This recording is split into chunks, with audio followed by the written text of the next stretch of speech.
It was one of the coldest winters of the century, and thousands of men died on the highest peaks of the Dolomite Mountains.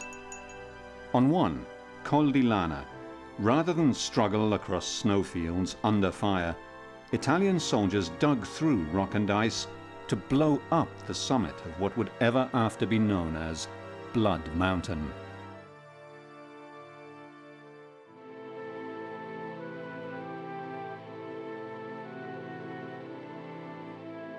This is Col di Lana, the high peak in the Dolomite mountain range that earned the grim name of Blood Mountain after thousands of men died in frontal attacks and the biggest underground explosion of this First World War front. On the Austro-Italian Alpine front, the mine war had various episodes. The first and most famous was that of the Col di Lana. Col di Lana was in a position that was unconquerable.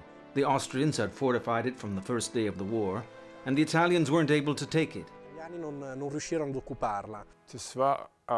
For military tactical reasons, the mountain was very important for the Italians. They wanted to break through the Dolomites to reach the Isaac and Pusta valleys, for strategic reasons, and this was the only mountain standing in their way. It was treacherous and unforgiving high mountain terrain that took soldiers' lives both above and below ground. Col di Lana was the scene of some of the heaviest fighting on the Italian front, a tragic page in the history of Alpine warfare.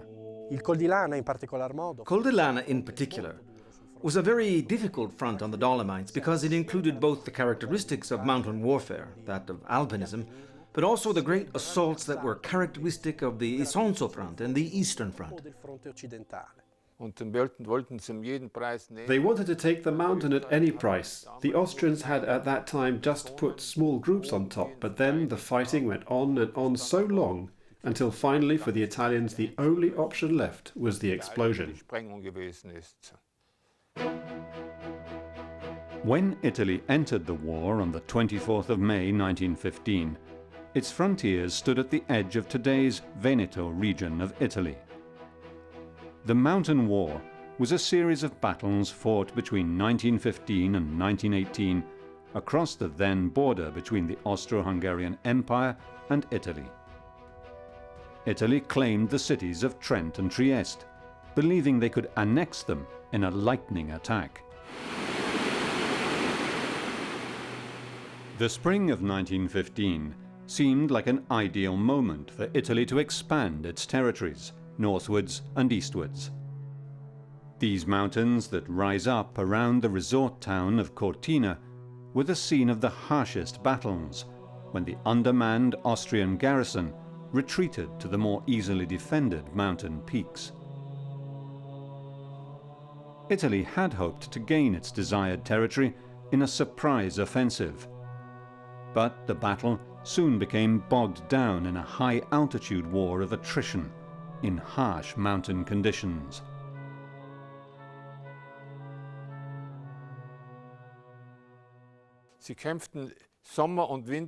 They fought in summer and winter, mostly in bad weather, when they couldn't be seen and they could storm. And in the winter there were avalanches. There were more dead from avalanches than from battles. Nature was deadly in the mountain war. Soon after fighting began, the Austrian High Command quickly ordered troops to retreat to fortified positions along the ridges. Col di Lana overlooked 3 key mountain passes, and so it was a crucial outpost for controlling the strategic valley of the Adige River and the road to Innsbruck. It became the high ground that each side absolutely had to have.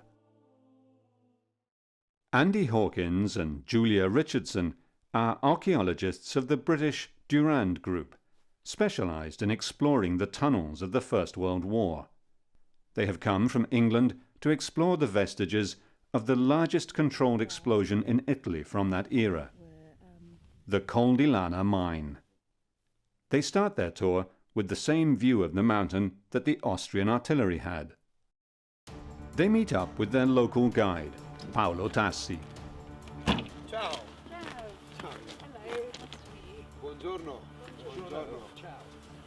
Col di Lana is located in the northeastern corner of Italy, close to what was the frontier with Austria at the time. Paolo will take them as far as he can by Land Rover.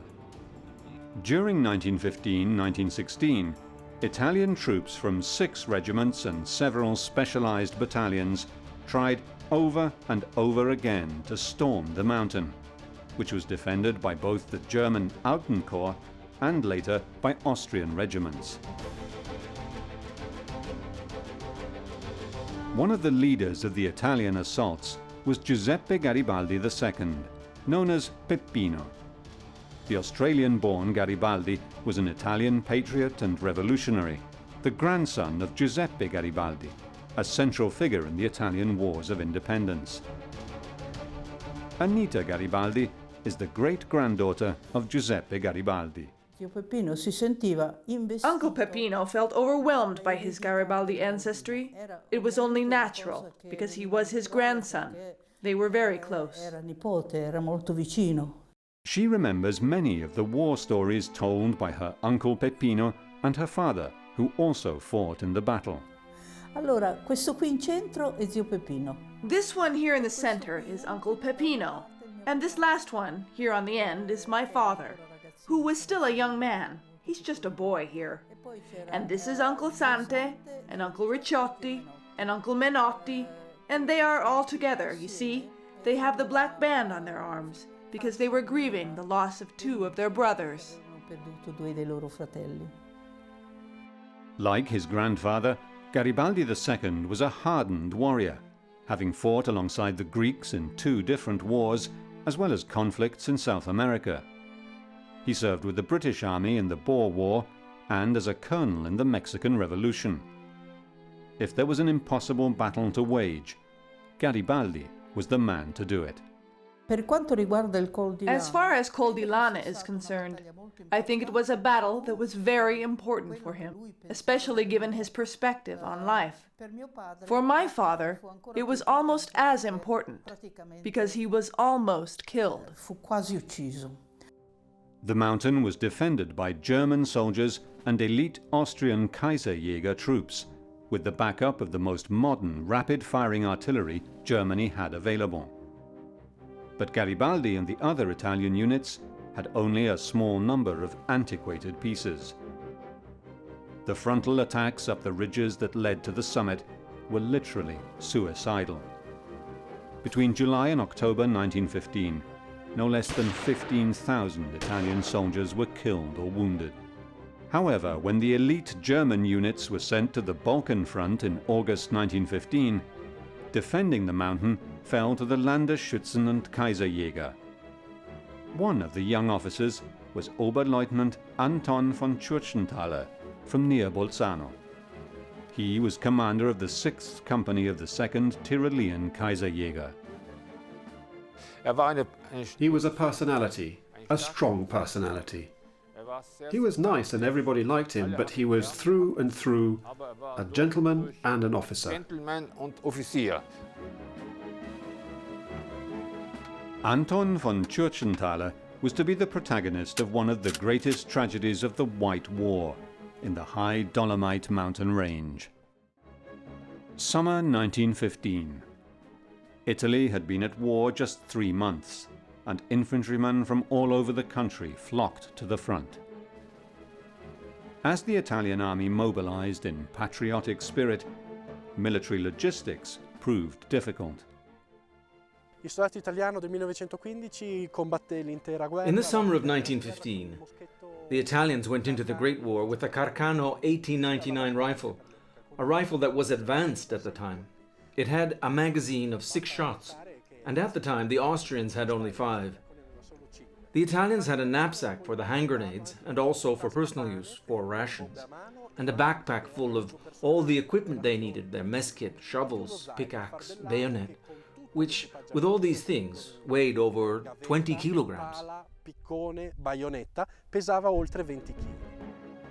Hundreds of thousands of soldiers were drafted from all over the country and organized into brigades of 2 regiments each, often with no military training. This is a typical Italian infantry soldier from 1915. Dressed in a grey-green uniform, equipped initially with only a soft hat. The helmet was given to the infantry soldiers only after a year of war. This helmet, the Adrian model, was inspired by the helmet of the French firefighters. Only in 1916 were the Italians able to produce their own helmet, which was based on the Adrian model. The Italian army was mobilized so quickly that much of the war manufacturing was based on quantity, not quality. Italian soldiers were only given one pair of socks, so these wool wraps became a critical part of the uniform. Another disadvantage of the Italian military, and in particular the equipment of the Italian infantry, were their shoes. The material the Italian shoes were made of would disintegrate. In fact, a lot of witnesses from the time described them as seemingly made of cardboard. Like most armies on the Western Front, the Italian High Command failed to understand how technology had changed the face of war. The machine gun, which proved decisive on the First World War battlefields, was a fairly primitive device when war began in August 1914. The machine gun had different inventors, but the most famous machine gun was created by Hiram Maxim, an American, who had simply studied a specific mechanism by which, by keeping the trigger pressed down, one could shoot the weapon, taking advantage of the energy of the recoil. Hiram Maxim must have earned a lot of money, as afterwards he was the first to build a machine gun that was truly adapted for practical use. The weapon was distributed in much of the world. The Maxim system was chosen by the Russians, the Swiss, Balkan countries, and of course, Germany. The machine gun recovered the gas from each shot to recock the firing pin and reload a new round automatically. Early water-cooled designs fired up to 600 rounds a minute. Artillery was the main new devastating element of modern warfare. Dozens of new kinds of rapid-fire cannons and mortars were being developed. These modern weapons killed thousands during early frontal attacks. Andy, Julia and their guide have arrived at the base of the mountain and begin preparing for their long ascent. They follow the route Italian infantry climbed to reach their starting points for the attacks against well-defended Austrian positions. The attacks on the Col di Lana began on the eastern side of the hill, where the Italian line formed a natural salient. Two steep gullies rose to the summit between well-defended ridges. To the north was the ridge known as Castello Ridge. To the southeast, two ridges, the Agai and the Salesei, led up to a cliff nicknamed Napoleon's Hat due to its characteristic shape. Below that was the well-prepared Austrian redoubt known as Infanteriestellung 1. Andy and Julia have come to find the tunnel that led to the mine chambers built to blow up the Austrian trenches on the summit. Today, it is a strenuous climb amid the silent splendor. But a century ago, these same rock faces echoed the dreadful clamor of shelling and gunfire.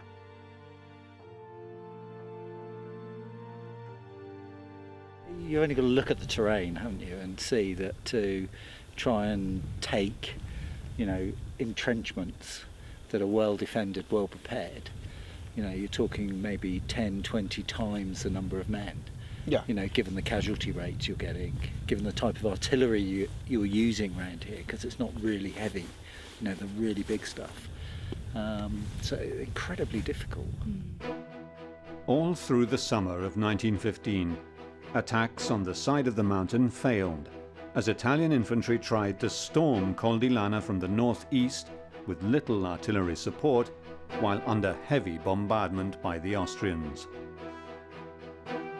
The balance of firepower changed in September, when the Alpine Corps troops were sent to the Balkans, and the Italians received some heavy artillery in support. Now the new commander, Peppino Garibaldi, could adopt an alternative plan of attack. The defenders had built strong fortifications that provided covering fire for each other. Garibaldi decided to concentrate a heavy attack against the Austrian trenches on the Castello ridge. The Austrians were caught off guard, and on the 22nd of October, after heavy artillery bombardment, the position fell. Garibaldi now sent his infantry to attack the light defences on the Napoleon's Hat, which fell 4 days later. The Infanteriestellung 1 position was more difficult to defeat. Wave upon wave of Italian infantry attacked from different directions with support from the men on the Napoleon's Hat. It fell on the 29th, but hundreds of men died on both sides in this vital battle.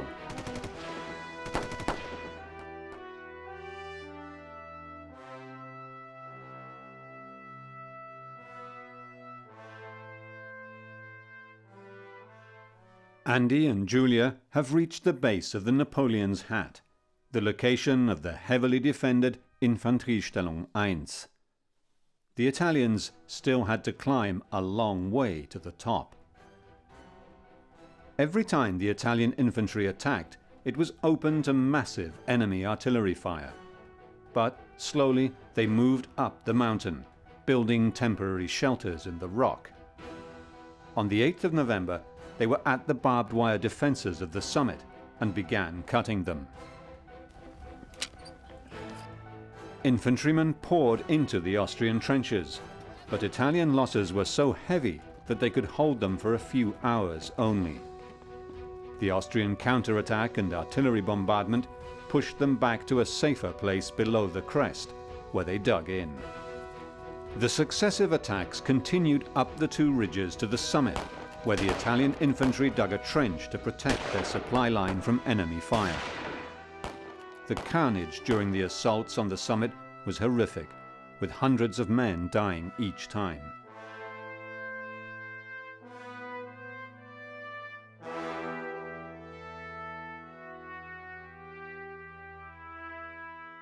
The preferred weapon on both sides was the hand grenade. The Italians had adopted primarily the Mills bomb type of grenade, while the Austrians mostly used the long-handled German type. Both used a timed fuse that gave the infantrymen 4 seconds before it exploded. Small mortars fired from the defending trenches cut down attacking units, which were also exposed to artillery fire. By December 1915, there was no more movement on the hillside. The worst winter of the century was setting in.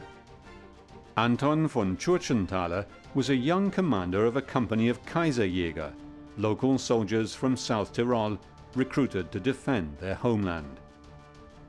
He had 250 men under his command, including infantry, artillery, and sappers. The majority of the men were Standschützen. They are the protectors of the homeland. But most of the good regiments were already sent to Russia, and at that time it was only the young under 18 and the oldest ones. So sometimes grandsons and grandfathers were fighting together, while many of the other soldiers were fighting and dying in Galicia.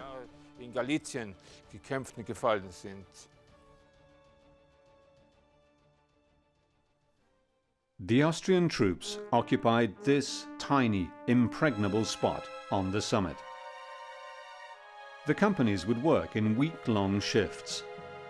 Their trenches were well built of stone and sandbags with barbed wire entanglements. Their sleeping quarters were in the tiny rock cavern on the side of the mountain, where they would take refuge from the cold and snow. In December 1915, temperatures plummeted. L'inverno 1915 fu uno dei più nevosi e più freddi dell'intero secolo. The winter of 1915 was one of the snowiest and coldest of the century. Obviously, the snow was an enemy, even worse than the human adversary in flesh and blood. The avalanches were a daily problem for Austrian and Italian soldiers, and often the avalanches were created like a mine by the opposite side, and explosions were used to set them off and to make things difficult for the enemy. Per mettere in difficoltà con esplosioni l'avversario. The harsh winters of World War I killed 60,000 Italians and Austrians all told. The cruelty of nature nearly outweighed the cruelty of war. After dozens of futile frontal attacks, the local Italian commander decided it was now time to rethink the campaign. January 1916. The Italian infantry had dug in under the crest of the Col di Lana, which was held by the Austrian infantry. Although now reduced to a small garrison of 200 men, by occupying the summit, the Austrians could still direct artillery fire onto Italian troops in the surrounding valleys. They had a strong supply line going backwards to Mount Kiev, while their attackers still had to bring in equipment and food along the covered trench they had carved in the rock. As Andy, Giulia and Paolo make their way up the Italian supply trench, it becomes clear what a difficult task it must have been for soldiers on both sides. They follow the trenches up the crest of the mountain. This was the vital supply line for the soldiers on the summit that so many men died to protect.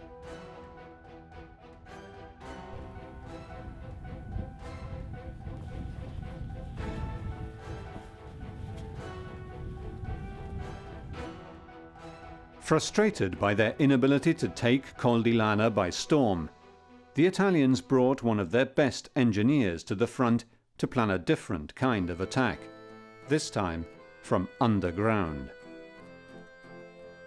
Gelasio Caetani was a brilliant metallurgy student from a noble family in Rome who had crossed the ocean to study and train in the US, then work for one of the biggest mines in the nation, Bunker Hill in Idaho. When World War I broke out, Caetani decided to head back to Italy, where he volunteered to fight. He was appointed a lieutenant in the 1st Regiment of Diggers and Miners. To take the strategic peak, which was an important lookout post for the Austrian artillery, the Italians, in particular this genius Lieutenant Caetani, created this plan for a mine tunnel in a V-shape that would have 2 explosive chambers that would impact the peak directly. Caetani settled into this tiny mountain hut headquarters near the Col di Lana front lines and began plotting how best to blow up the Austrian positions. During the day, he supervised the digging of the tunnel and the engineering of the mines. At night, he wrote letters to family and friends and tried, with his comrades, to make the best of the cold, grim conditions. The plan was to dig a tunnel under the Austrian positions with 2 explosives chambers. Caetani knew from his work in the Idaho mines that a single mine might not be enough to blow the side of the mountain off, and that an Austrian countermine might destroy 1 chamber, but probably not both. This tunnel, 100 meters long and having in some places a 42% slope, was built with 2 large explosive chambers that were filled, one with 3.5 tons of gelignite and the other with 2 tons. Andy and Giulia come across what is left of a tunnel. It is a side entrance to the massive Col di Lana tunnel complex. Further to the left is what remains of Caetani's original entrance. This looks like the original tunnel. So the size of the tunnel, Yeah. which is quite small, but then that does fit with driving of a mine chamber, so there's no frills attached to that, just getting to the purpose. You look at this geology and you can see just how sort of layered it is, which of course makes it relatively easy to use picks to drive through, because it's volcanic type rock. Yeah. So and great for working silently, being able to use those with picks rather than with drills. Yeah, because of course once you start having to hammer in with drills, you know, you've got to try and cover that noise. The tunnel took 3 months to dig in absolute secrecy. Starting in January of 1916, the Italians began chipping at the rock. It was soft and easily removed.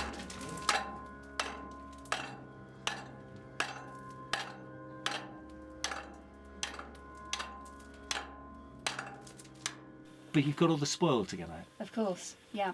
You can't let them see these big piles of spoil because it's particularly against the snow. It's going to stand out. Yeah. They're going to immediately know what's going on. Yeah. No matter how quiet you're picking. So to counter that, basically the Italians would pack it into sandbags, and the sandbags would go down the trench. The trench we just walked up. Yeah. Yeah. So it's about that deception, really. Gli italiani adoperarono 1000 accorgimenti per non destare l'attenzione del nemico.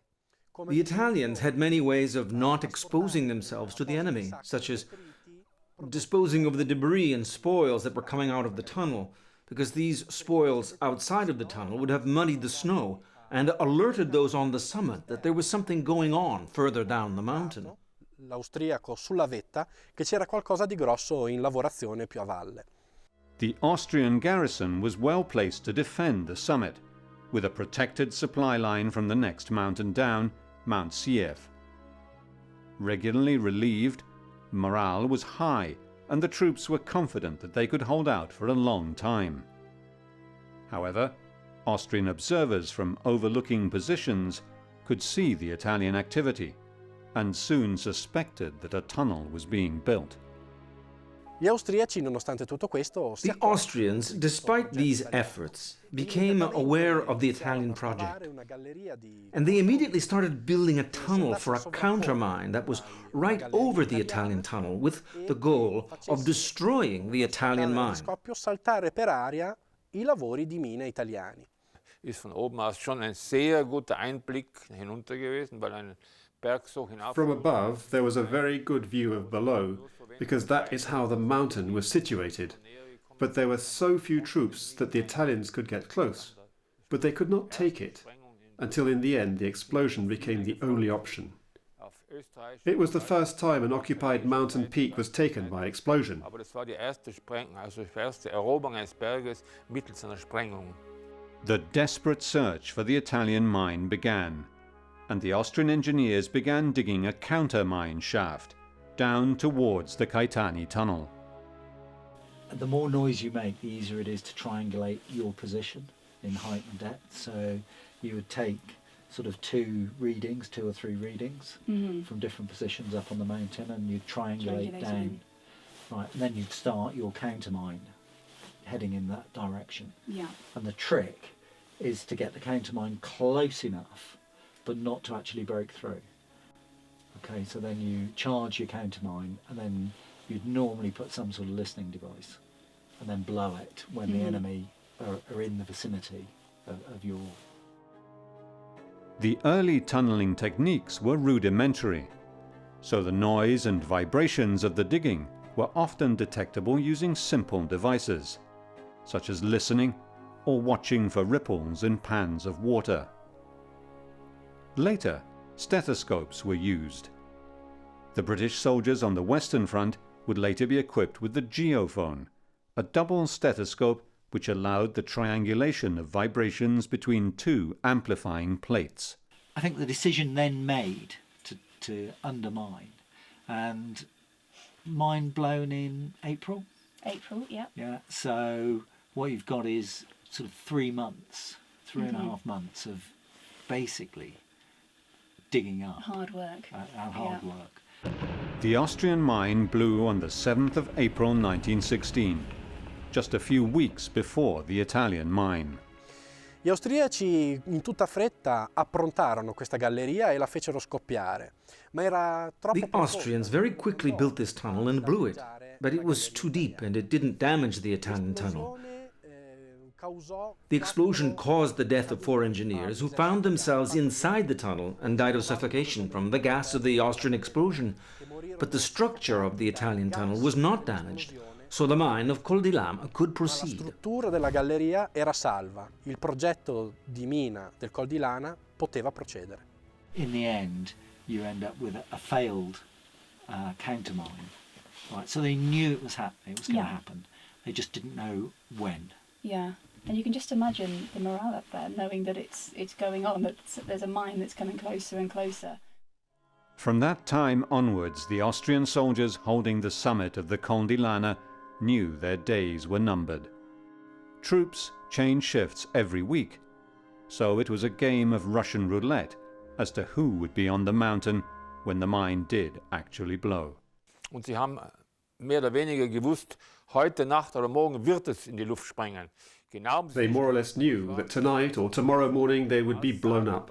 From hearsay, intelligence and prisoners, and word of mouth, they knew it could only be a matter of days. When the shift change happened and one regiment went down and the other came up, they all wished each other long lives because they all knew it might be the last time they ever see each other. And of course, 150 people would later be blown to pieces there. Bei der Sprengung sind 150 Leute damals in die Luft zerrissen worden. In the week preceding the mine explosion, the summit of Blood Mountain was held by the 5th Company of the Kaiserjäger Regiment, commanded by Lieutenant Valentini. On the 16th, the units rotated, and Lieutenant Churchenthaler's 6th Company took over. It was a stroke of bad luck. The Italian infantry had begun digging a 100-meter tunnel under the summit. They knew the direction of the enemy trenches, but had to constantly check their position to ensure they were going in the right direction. For Caetani and the engineers preparing the mine, any misstep could be disastrous. His journal gives a glimpse of the dangers, pressures, and stress. I am in bed after having climbed to the top of Col di Lana twice. I am tired and sleepy, but I don't know if I can sleep. The body is tired, but my nerves are vibrating like the chords of a violin. It is a battle of deductions, psychology, and technical knowledge. It is the most intense moment of my life.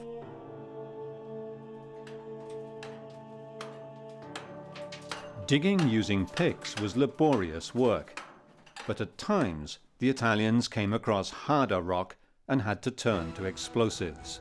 In order to cover the sound of the explosive charges, they called in artillery fire to confuse the Austrian defenders.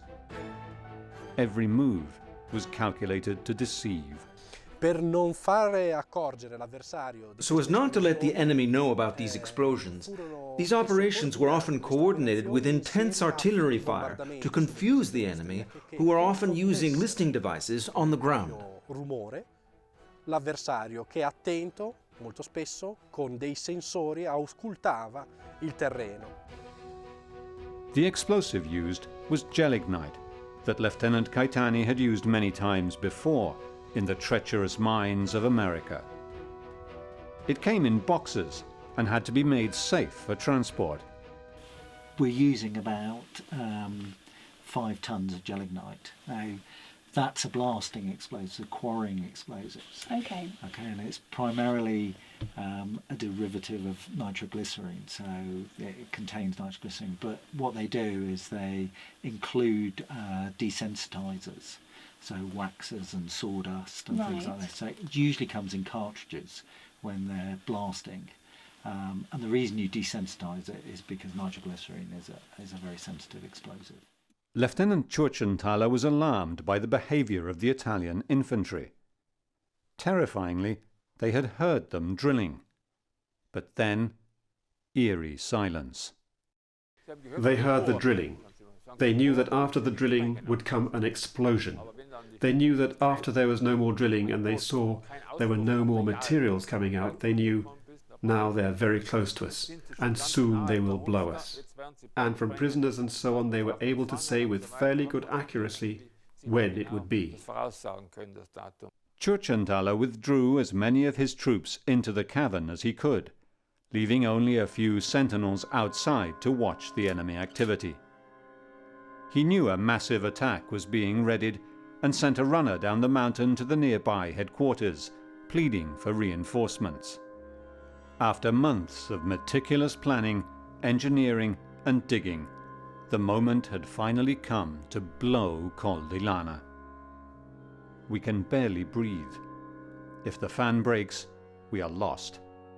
We can hear the enemy walking overhead, picking. Everything is being done in absolute silence. We are even barefoot, so as not to make any sound. But the work is finished. I will alert the division. It is time for action. Engineer Caetani closed the mine chamber with sandbags, an operation known as tamping, in order to force the explosive energy upwards. At 11:35 p.m. on April the 16th, 1916, Engineer Caetani gave the signal. There was a moment of silence that seemed never ending, and then a deafening detonation as the mine blew apart the mountain. Lo scoppio fu talmente potente che chi osservava da lontano la cima del Col di Lana. The explosion was so powerful that you could see it from afar. It seemed for a moment a true volcano.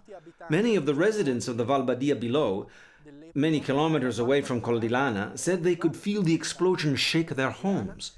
Raccontarono che lo scoppio fu percepito nettamente fin nelle loro abitazioni. Rocks and debris were sprayed high into the night sky. Earth and boulders rolled down the mountain's flanks into the valleys below. For Caetani and his men, the moment immediately after the blast was terrifying. For a moment, my heart trembled. I thought we were all buried alive. But no, the entry of the tunnel had only been a third closed. And in that very moment, our artillery opened heavy fire on the right side of Col di Lana. Lieutenant Tschurchenthaler described it like this. The mountain trembled as if it was going to collapse on itself. Everyone tried to get out. In vain. Rock masses and other material had blocked the lower entrances. We were prisoners. The tunnel entrance was quickly reopened, but the tremendous artillery fire made it impossible to exit. Anybody who risked going out would have faced certain death. A part of the mountain collapsed with the soldiers on it. The ground was littered with bodies. At least 150 of Tschurchenthaler's men had been blown to bits. They were waiting for death, because no one knew exactly when the explosion would be. They were on top of the peak and under the peak. On the peak there was a tiny group of 250 men, and under there were 50, 60 in a cavern. And they were stuck in a cavern. The survivors of the small garrison were packed into the cavern with Tschurchenthaler. They were alive, but they could hardly breathe, and he knew they could not hold out for long. I think it was an emergency decision. As an officer, he knew there was no other option for his soldiers. He knew that if they stayed shut in that cavern, they would lose all their oxygen. The Austrians trapped with Tschurchenthaler under Col di Lana were prepared for their last fight. As Tschurchenthaler would later recall to his nephew when the two visited the cavern together, it was becoming clear they might not survive much longer.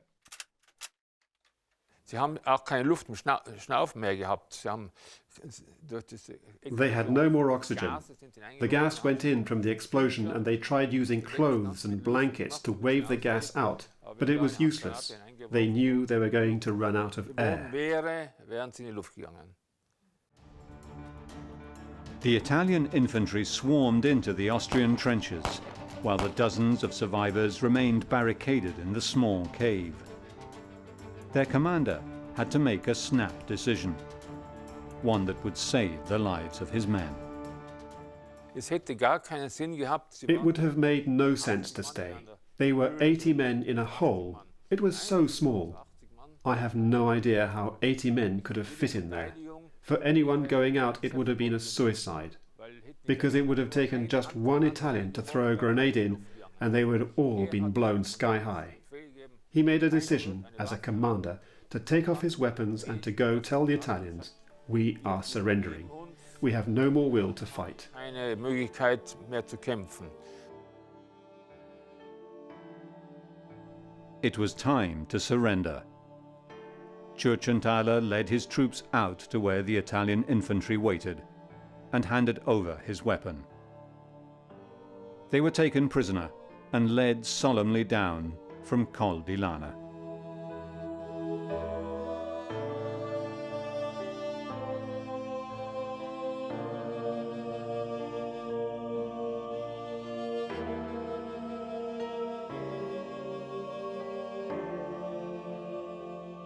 Your objective in blowing the mine is not only to destroy the enemy defences, to kill as many as you can, but to demoralise them, so you disrupt their entire ability to defend. And so long as your attack goes in straight away, the enemy don't have the ability to mount a good defence. Right. Okay, so you're catching them, in a sense, in a state of shock. In October 1917, Austrian troops trained in from the Eastern Front broke through the Italian lines at Caporetto, and the entire Dolomite front collapsed. All the gains so painfully won along the mountain front were lost, as the Italians were forced to retreat to the Piave Valley. Austrian troops would take the crater of the Col di Lana once again. Today, the younger generations know very little about the Great War. There are only a handful of family members, like Anita Garibaldi or the nephew of Lieutenant Churchenthaler, who can tell the stories as they were told directly to them by the soldiers who survived. The First World War was a very long time ago. The youth of today doesn't know anything about it anymore, and there are only a few survivors left. Col di Lana is truly an open-air cemetery. Today, it should be a place that inspires peace, to remember the great suffering that Italians, Austrians, Bohemians and Bosnians went through for no reason. Because this was a useless war, an extremely hard war.